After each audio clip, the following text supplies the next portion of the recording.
What is this, a zombies video? Oh my gosh. So welcome to the video, everybody. Today we're gonna be going over the top 10 secrets that Jason Blundell revealed to us during the Zombies Roundtable after the reveal of Black Ops 4 and all of the amazing trailers for zombies, bro. And just straight off the bat, I want to say I think it's gonna be a really, really good year for zombies. Now, as you guys know, we're gonna be getting 3 maps on launch, and that's just what's confirmed so far. Obviously, there might be some sort of Nuketown pre-order for the 10th year in a row. Who really knows? But we do have Voyage of Despair. We have 9, which is spelled with like the Roman numerals, and then we have Blood of the Dead, which is obviously the Mob of the Dead remake, remaster, whatever you want to call it, with brand new characters, brand new storyline, everything like that. Now, right before we jump in with number 10 on the list, I want to know what you are most excited for out of the 3 maps. I know a lot of people are really excited for Blood, and Voyage of Despair has the most kind of views on YouTube, but personally for me, I'm the most excited for 9, and one of the reasons why is what I'll tell you a little bit later on, because it was one of the things I see people like the most concerned about out of all the maps, but that'll be one of the secrets. Let's jump in with number 10. So if you watched the reveal of Black Ops 4 Zombies, you know that Jason Blundell basically said that bots are going to be included into the game and you're actually going to be able to play with bots on your team. Now, these bots are pretty much going to play like any old veteran bots would. They're going to try to pick you up, they're going to try to revive you, shoot zombies, help you go through the rounds.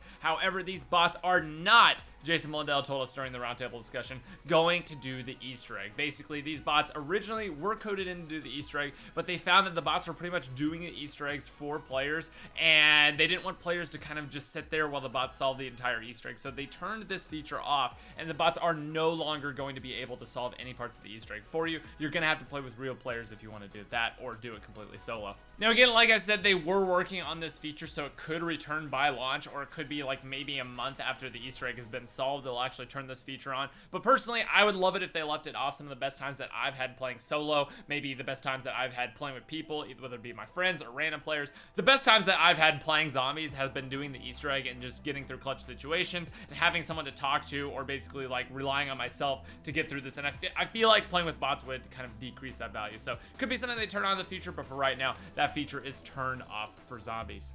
So coming in at number 9 is one that shouldn't really surprise anybody, but one that I was very, very excited about, and that is more or less Gobblegums or something equivalent is coming back. Now, this has basically been in every single game since Black Ops 3 Zombies, and honestly, as it moves forward, I think this is a really, really cool system, because in Black Ops 4, there's going to be the ability to basically turn off a lot of options or basically change up a lot of stuff for custom games in Black Ops 4. Basically, if you want to turn off Gobblegums and make it to round 100 without any Gobblegums and turning them completely off, you no longer just have to tell someone that and they have to take your word for it, or they have to watch an entire gameplay of it. You literally have this feature in the menu to turn off Gobblegums and have that show up on your scorecard after the game is over, that you can show people and say, hey, check this out, this is literally the rules that I use. It doesn't let you use Gobblegums even if you wanted to, and I made it to round 100. So I think it's a really, really cool system to kind of add a lot more depth and replayability into the game, and one that I'm really, really excited for, because personally, I mean, what can I say, I love Gobblegums. Now, coming in at number 8 is about the new map 9, because get it, 789. I hate myself. Now, on the real, we're talking about 9 because throughout the entirety of the trailer, only one area of the map is shown. We just have the Gladiator Arena, and a lot of people kind of mentioned and thought that this would be the only arena in the entire game. This is basically just one of the really, really small maps, but after talking to Jason Blundell and Craig Houston, they basically confirmed that all you see in the trailer is not even close to everything that's in this map. They basically were saying that everything is so much more in-depth than what you actually see in the trailer, and that you basically, you have to go into the map and play it to see everything that is included in this map, because it is so much bigger. So while a lot of people think this is one of the smallest maps, personally I think it's gonna be one of the biggest ones, where maybe you go out of the Coliseum and into like the Cauldron, maybe. Who knows where you could possibly go with this map, but I think it's gonna be a lot bigger than people are making it out to be. So coming in at number 7 is one that is very, very cool, and one that I'm very excited about, except for the fact that I could not record it. I could not get the file for you guys or anything like that, because it was kind of specifically for us at the roundtable. But that is the fact that Mob of the Dead has a brand new Easter egg song from Where Are We Going? That's basically Where Are We Going, but remixed for kind of like this new eerie kind of, I don't know how to describe it. It is one of the coolest remixes I think we've had for zombies. We've had a lot of them over the years with Samantha's Lullaby and whatnot, but this one is probably my favorite remix of all time that we've heard so far. He basically played it for us during the roundtable, and it's really, really hard to describe a song when you only hear it once, and it's on a tiny speaker on the other side of the room, and you've got 30 zombie YouTubers huddled around trying to hear it. But my goodness, was it really, really an awesome remix, and I can't wait to kind of listen to this and solve the Easter egg song for the brand new Blood of the Dead map for it being able to hear Where Are We Going, but in a new light and in a new format. So coming in at number 6 is one that is absolutely huge for Zombies replayability. This is one that Syndicate asked Blundell during the Zombies roundtable, and Jason Blundell confirmed it. I am so excited about this because it's going to make the game replayable for not just months, but years after launch, because the mystery box in custom games is now fully customizable with what you want inside of the box. Now, I don't know if this is going to be available upon launch, because again, it's going to be really hard to kind of like balance Easter egg hunting with the modes. I don't know if Easter eggs are going to be available in custom games or not, because there's so many options, but I'm so dang excited for the fact that challenges are not going to be, you're going to be able to do custom games. All this stuff is going to be absolutely amazing to do, and I mean, this is, out of everything gameplay wise that was basically told to us during this roundtable, this is one that I'm most excited for, just simply because of the challenge ideas that can come out of this. So coming in at number 5 is for those of you guys who absolutely hate yourselves and love high rounds. And basically when I'm saying high rounds, I'm not talking about round 100 runs that take like, I don't know, 6 or 7 hours. I'm talking about round 256 runs where the game would basically crash out in Black Ops 3. And I have good news for you guys. In Black Ops 4, the game is no longer going to crash at round 256. High rounds are basically going to be going higher and higher into the hundreds higher than what they were for Black Ops 3. Now, they didn't say the actual highest round in the game. They just mentioned that it's going to be that much higher, but they didn't say, I don't even know if they found it in testing what the absolute highest round it is in Black Ops 4 so far. But basically, it's no longer going to be 256, and I am absolutely going to be appalled if anyone makes it higher than that, man. That is just absolutely ridiculous. I can't even imagine how many ray gun shots it's going to take to kill a zombie on round 500. Just absolute insanity. So coming in at number 4 is another reason why 9 is actually the map that I'm the most hyped for, and that is the fact that 9 is not melee only like most people thought. I know in the trailer there were absolutely no guns. I know in the trailer it was all gladiator stuff and it was a whole lot of melee stuff, but it is confirmed from Jason Blundell himself that 9 has guns. It has pretty much everything that you would think it would have for a normal zombie map, and that is absolutely huge because it really does open up this map from just your boring old gladiator game mode to an actual, real, legitimate experience that you can have in zombies, and that wouldn't be complete without guns. So I'm super excited to announce that and to let you guys know that 9 is not melee only. It is going to have guns and be a full zombies experience. So coming in at number 3, I originally had it the number 2 slot, but I had to switch number 3 and number 2 around because they don't make sense unless I basically explain this one first. So this is the real number 2, but I gotta say it first before number 3. Anyway, number 3 is that basically the menu is going to be divided into 2 different sections. That means literally when you click on the menu, you're gonna be able to go in one of 2 ways in zombies. You're gonna be able to click on new storyline, which is going to be the 9 and Voyage of Despair, and you're gonna be able to click on old storyline, which is basically going to be Blood of the Dead and whatever else they add. And the only reason they would just spend the time making 2 different menus, the only reason they would spend all this time basically becoming like such a big part of Black Ops 4 Zombies being an old and a new storyline, is the fact that I believe in the DLC season there's going to be 2 zombie maps per DLC release, and I think that is going to be huge because Charlie Intel also kind of tweeted out a rumor saying that basically in the DLC packs there's going to be only zombie packs and basically nothing about multiplayer,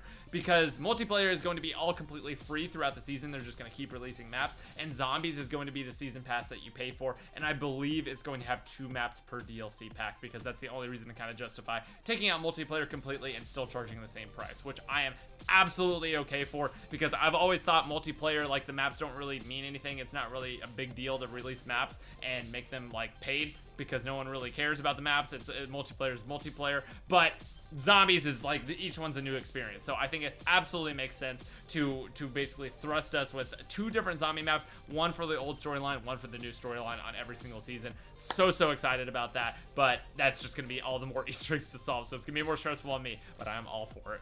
So next up at number 2 is basically what I had to explain number 3 for first, but that is the fact that in the old and the new storyline, basically the new storyline is not going to have perks, they're not going to have Pack-a-Punch, but what it is it's going to be the equivalent of everything in the old storyline is going to exist in the new storyline. So maybe it's not a perk bottle, maybe it's not a perk machine, but maybe it's some sort of like crystal that you eat or snort or put in your mouth or put in your eyeball. Whatever it is, it's going to be the equivalent of buying a perk in the new mode and the old mode. Same goes for gobble gums. There's going to be like the gobble gums, and then maybe like, I don't know, same idea, something like a syringe you can inject, or some sort of like smoke that you inhale. I don't know what the equivalent is going to be, but in every single aspect of gameplay in the old mode, that is going to exist in the new mode as well, just basically with a different animation, different effect, and different name. That's the only difference between the two. If there's Jug in the old mode, there's going to be Jug in the new mode. If there's Speed Colt in the old mode, there's going to be a Speed Colt in the new mode, just with different names and everything like that. So I think that's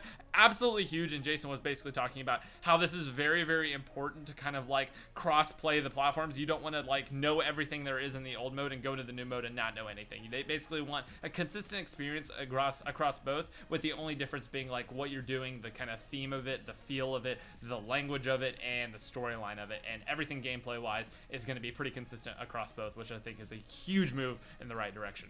So coming in at number 1 is one that I absolutely had to put at number 1 because it actually explained previous things that we've experienced in the zombie storyline, especially in Black Ops 3. So, you know, in Black Ops 3, how they had the kind of director's cut, and you saw crazy things like the characters killing each other, the characters dying in terrible ways, falling off buildings, especially in the Grod Krovi one. There was just some terrible character deaths. Jason actually made those canon and made those part of the storyline, but in a weird way. He basically confirmed during our roundtable discussion that every single one of those cutscenes happens in an alternate universe. This is where the characters turn on each other. This is where the characters basically die in horrible ways. They fail their quest.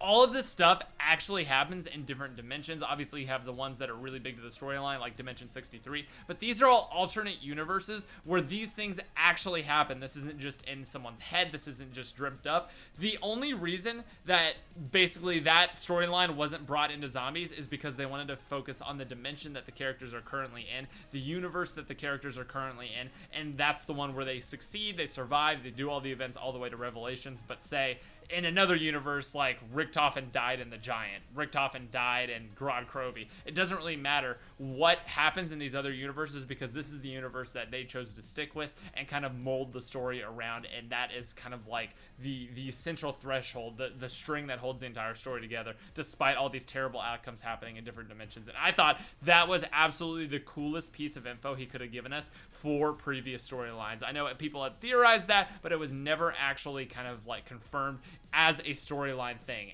and that is something that I think is huge going into Black Ops 4 because it basically brings about the possibility that while this new storyline, Jason Blundell said, is completely new, there's also a huge chance it could be linked to the storyline in just another dimension. Maybe this is our characters in Premise, and this is our characters right here for the new Black Ops 4 storyline and Voyage of Despair, and they're just a little bit apart. So I think it's really cool, just kind of basically to bring us into Black Ops 4 knowing that information. And while they may say it's a completely new storyline, you never know. They could bring in the old characters at any point. So I'm really excited for Black Ops 4. I hope you guys are too. I think that this was basically the perfect reveal, and they mentioned that during Comic-Con there's going to be a lot more information coming out, and basically things you need to know in Comic-Con is going to be absolutely huge. So I'm really excited about the future of Black Ops 4. Let me know what you thought, and let me know if you had any kind of thoughts, ideas, quips, basically positive reinforcement, anything about any of these things that they are doing for Black Ops 4 that they mentioned to us. Let me know in the comments down below, and if you made it this far in the video,